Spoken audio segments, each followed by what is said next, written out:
Hi everyone and welcome to Training Wednesday. I didn't have a chance to record yesterday, so we're here today on this fabulous Wednesday.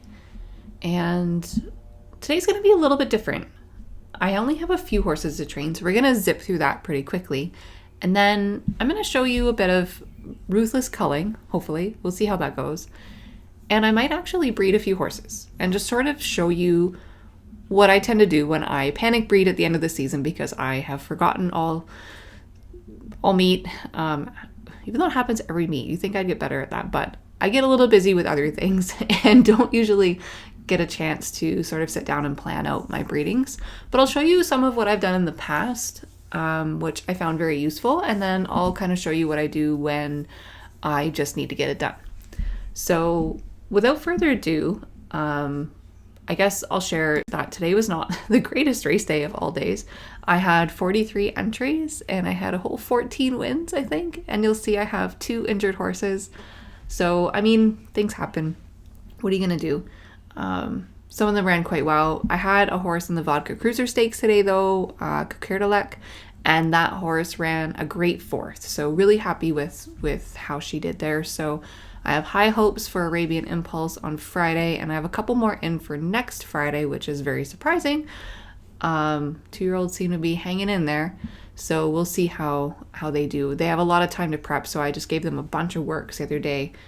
Might as well get that in while I can, see if that helps at all, because I think Rational Risk's highest race rating is a 117, which matches her lovely 17 post, but hopefully she's primed and prepped and ready to go with a bigger effort. So anyways, without further ado, because this is probably going to be a bit of a lengthy video, depending on how things go, let's jump into the training. I don't have a ton of horses to train today, so I'm going to do a quick filter for the tubies, and I don't have any. Wow. Okay, cool. Well, that makes that part easy.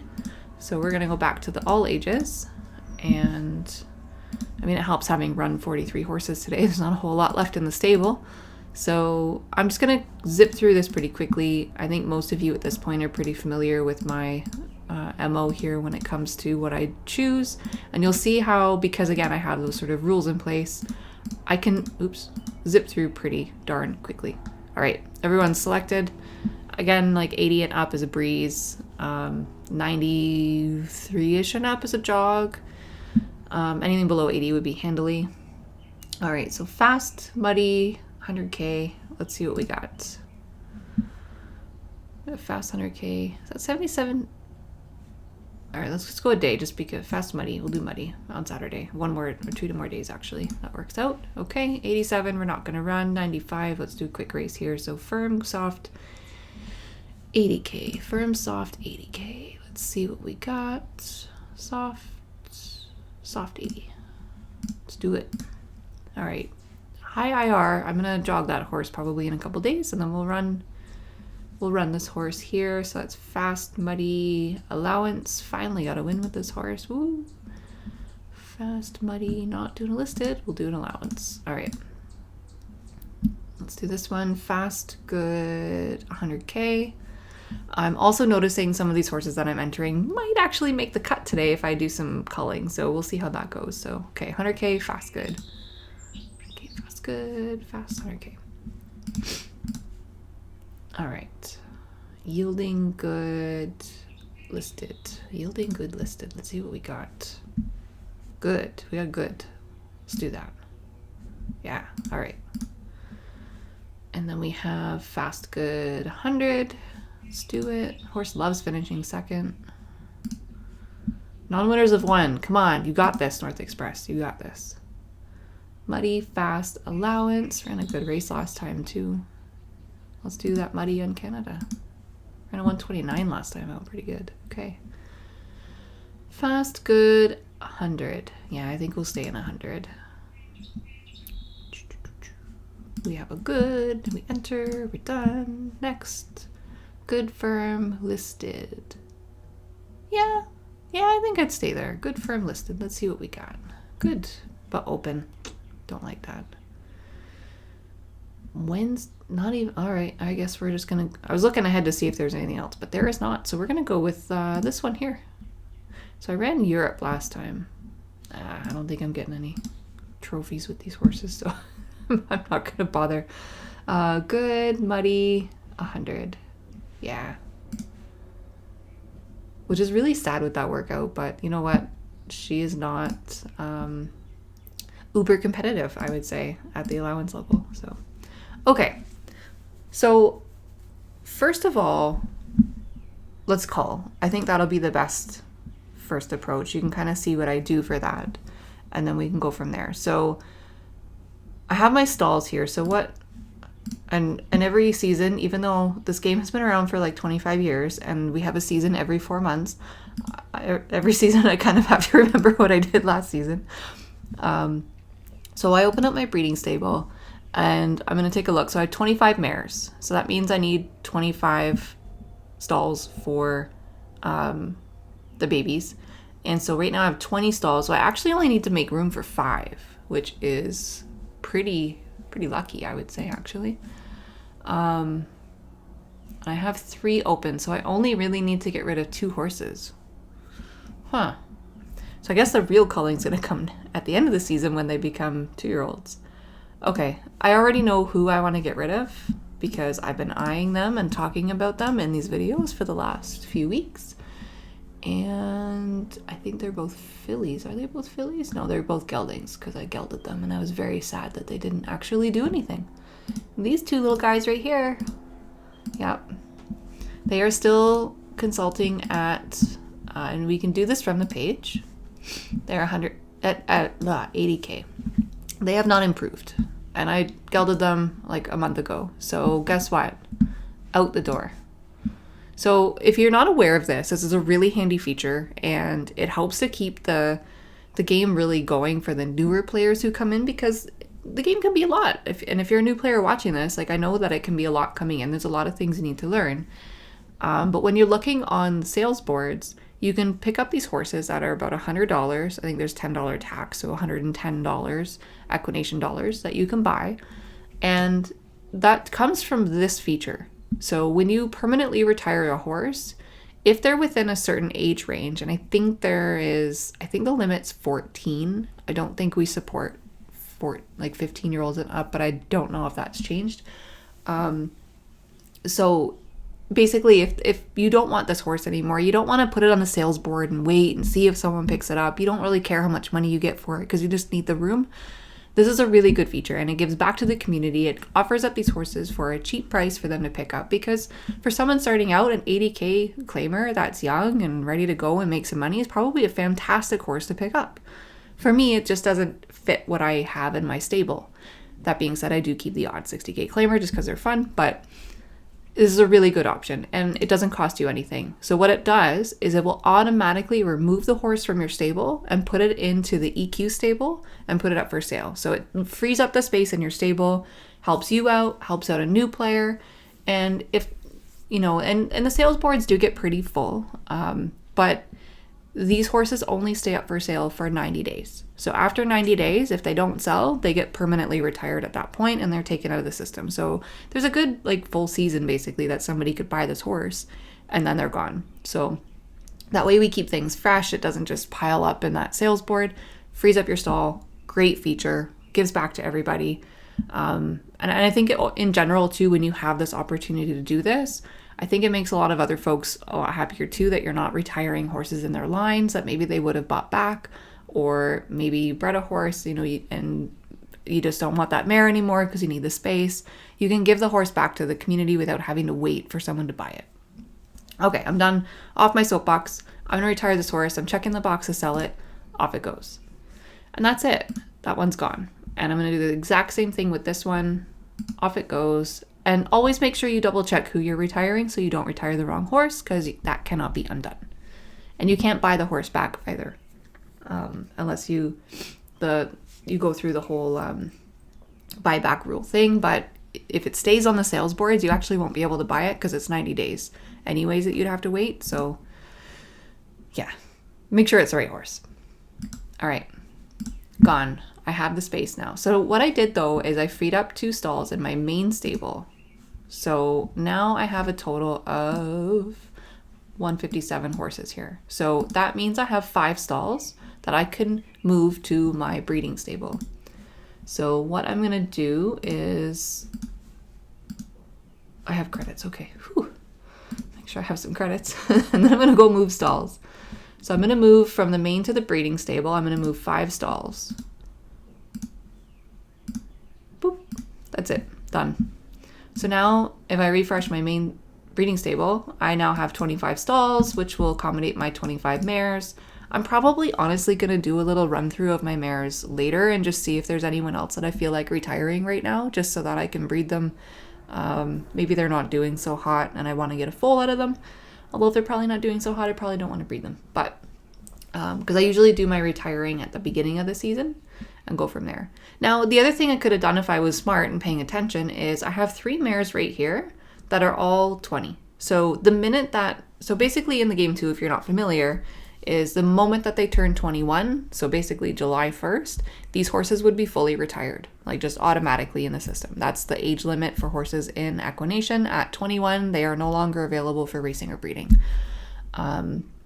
So in theory, I could just breed these mares and then fully retire them now, and that would give me the 3 stalls.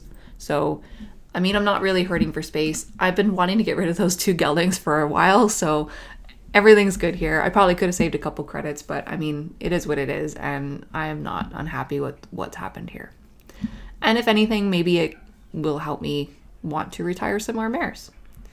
So that was pretty quick and easy for the culling, actually. I mean, if I really needed the space, I would probably go through and look at some of my horses that are running, you know, and typically I start with the highest rating. If they haven't broken, you know, a certain threshold, and I change my threshold, I think, every year, you'll see different variants in here. Like a 126 is okay from a mare, but, you know, ideally I want to see like 127. I even have a 125 in here with not so great earnings. But I was getting a little low, I think, on mares too, so I was trying not to be so picky because I did stop playing for a few seasons as well. All right, so with that, now I'm going to jump into a couple of things that I would do for breeding. Now, back, I think, few years, probably before I had a child, I used to do a bit more matching. And I would use the matchmaking feature every so often to help find stallions that are out there. So with the matchmaking, what I like about it is that it helps me find horses that give me the foal I want, because ultimately I'm breeding for a foal that's going to be competitive in a certain kind of race. So I, for a while, was trying my darndest to get a Triple Crown qualifying horse. Something to run in the Derby would be fantastic, right? I gave up on that dream a little while ago because I just can't. I have not had luck in that area at all, so I have sort of just kind of going with the whim. But I used to also focus on helping to stretch out some of those specialist horse. So if you have like a 5 to 6 furlong specialist sprinter, you know, you might want to not have a 5 to 6 furlong specialist sprinter as a foal. I mean, if you're comfortable with having those, that's fine. And again, there's also the 1.78 to 2 mile specialists as well at the other end. So this can help you sort of take a little bit more control of what distance your foal might come out as. And I'll try to explain that a little bit. So let me just see if I actually have any of those. So I have a 5 to 6.5. So I'll use Artful Finesse as an example. Okay.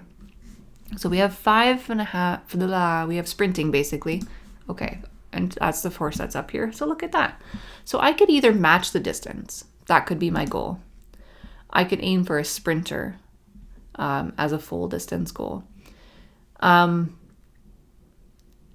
thing is that if I were to aim for a sprinter with this horse and get a real true like A+ specialist sprinter, the chances of my foal becoming a short specialist sprinter actually increase a bit.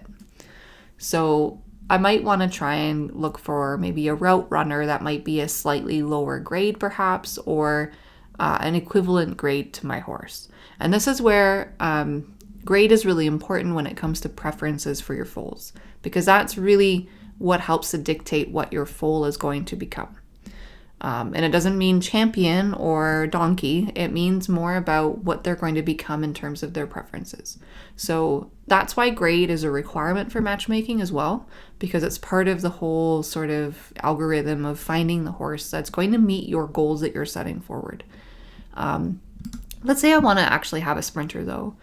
You can also look in-house to see what you have, which I think is really interesting. You can look at what's been privately offered to you from other people, other players, things like that.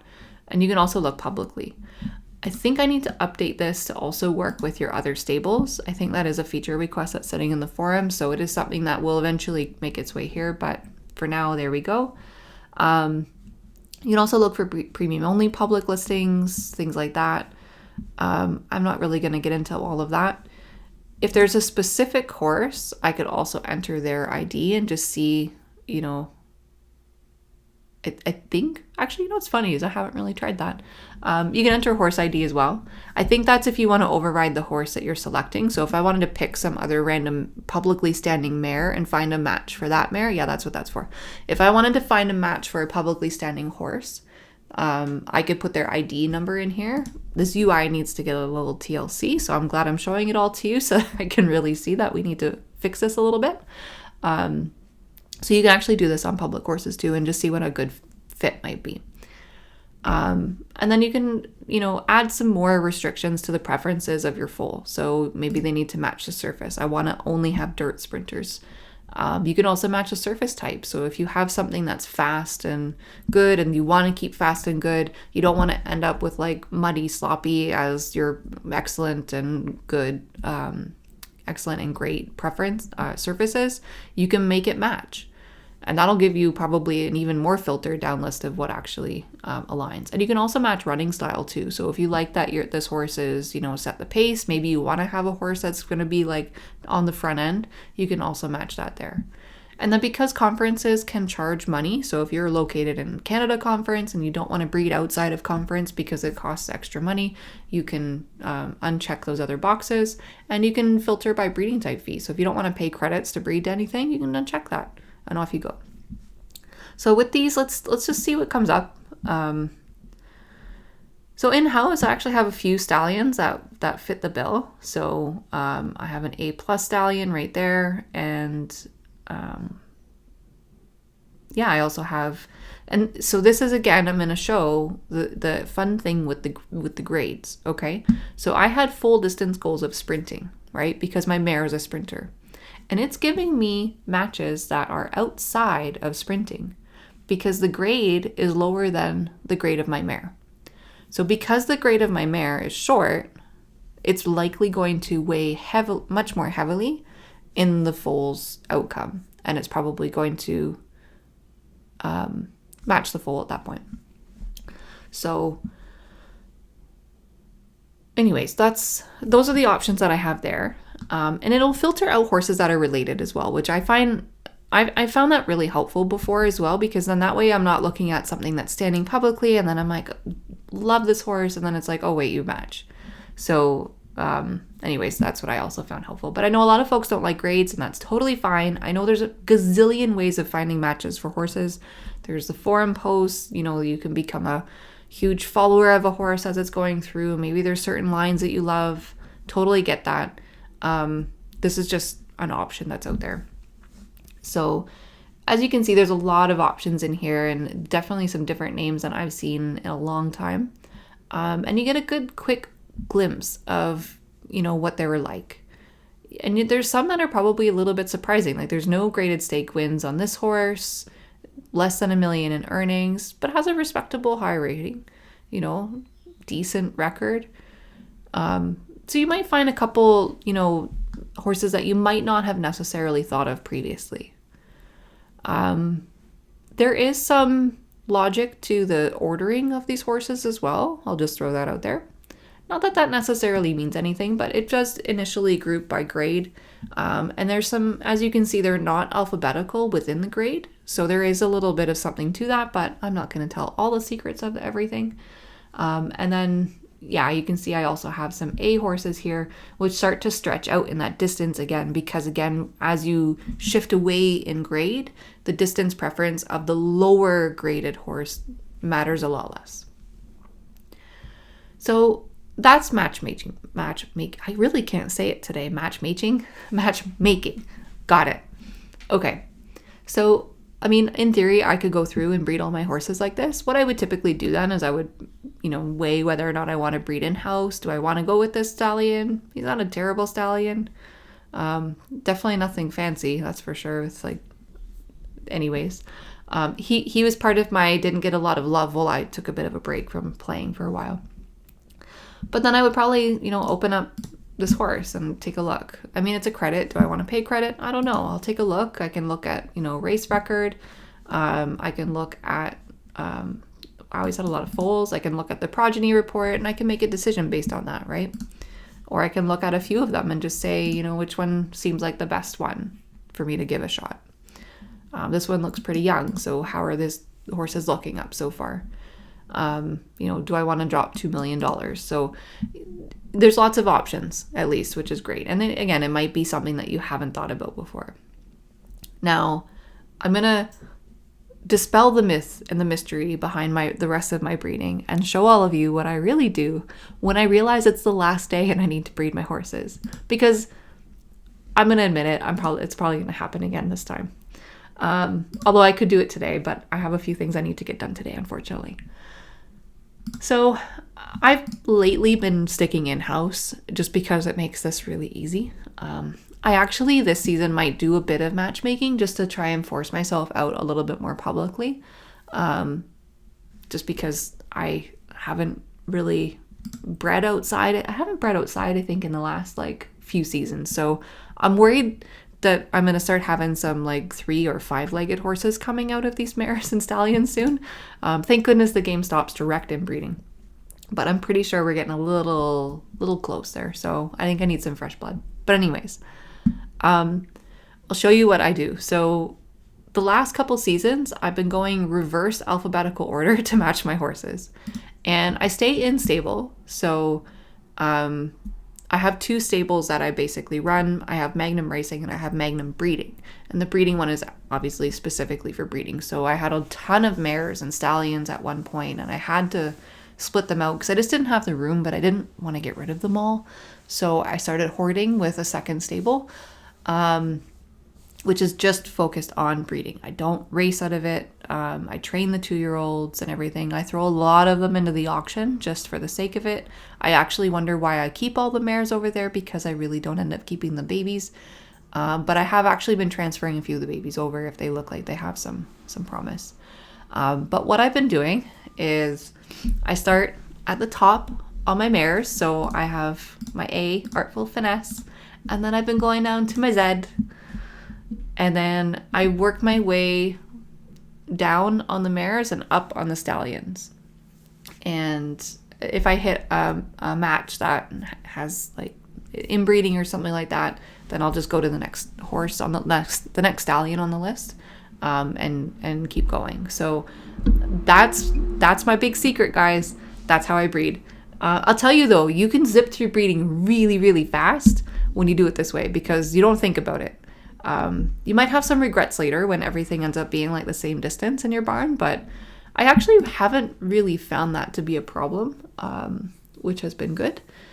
Yeah, so that's pretty much how it goes. I'm not going to breed anything right now just because I think I might actually try to do the matchmaking. I said it right this time. Matchmaking thing later, just to give it a whirl and get some fresh blood in.